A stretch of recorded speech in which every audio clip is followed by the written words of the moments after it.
सबसे पहली बात है पापाचरण का त्याग। शुद्ध भोजन, शुद्ध भोजन में आता है धर्म पूर्वक कमाया हुआ धन, मेहनत से धर्म पूर्वक कमाया हुआ धन, उससे शुद्ध भोजन और नाम जप करते हुए कार्य करना। बस इतने से भगवत प्राप्ति हो जाएगी। नाम जप कर रहे हो और मेहनत करके धन कमा रहे हो, अपने परिवार का पोषण कर रहे हो, पवित्र भोजन पा रहे हो, कोई पाप नहीं कर रहे, आपका कल्याण हो जाएगा। लेकिन आप औरों का कल्याण कर दे, इसके लिए जलना पड़ेगा और तपना पड़ेगा।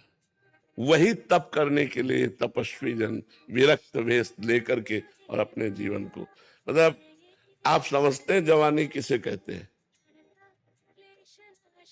आप लोग गृहस्थ में है, समझते हैं जवानी किसे कहते हैं? ये सब बच्चे ही है। कोई मनोरंजन नहीं, किसी भी तरह का कोई भोग विलास नहीं, अपने जीवन को खाक में मिला दिया। क्या अभी सब कुछ मिल रहा है क्या? न भगवान की झांकी है, न परमानंद है, कुछ नहीं है। लेकिन परमानंद की चाह के लिए, भगवान की चाह के लिए सब कुछ मिटा दिया, मिटा करके बैठ गए। तो गृहस्थी में स्वयं तरने के लिए कठिनता पड़ती है, लेकिन अगर विरक्ति से सही चल जाए तो हजारों को तार दे। सतरत सतरत सार लोकान तारयति, वो लोक के लोक को पावन कर सकता है। समझ पा रहे हैं?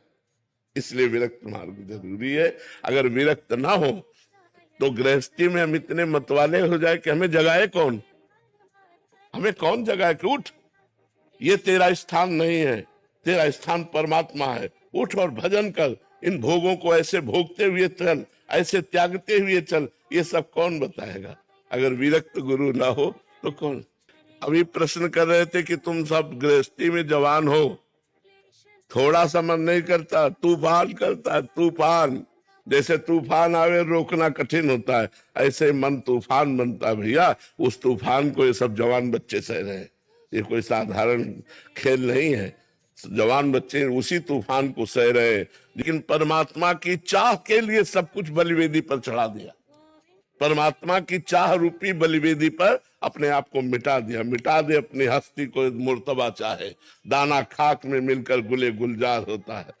ये जो भगवत मार्ग है, इसमें जो अपने को मिटा दिया जाता है तो वो चमकने लगता है और विश्व को प्रकाशित कर देता है, विश्व को प्रकाशित कर देता है।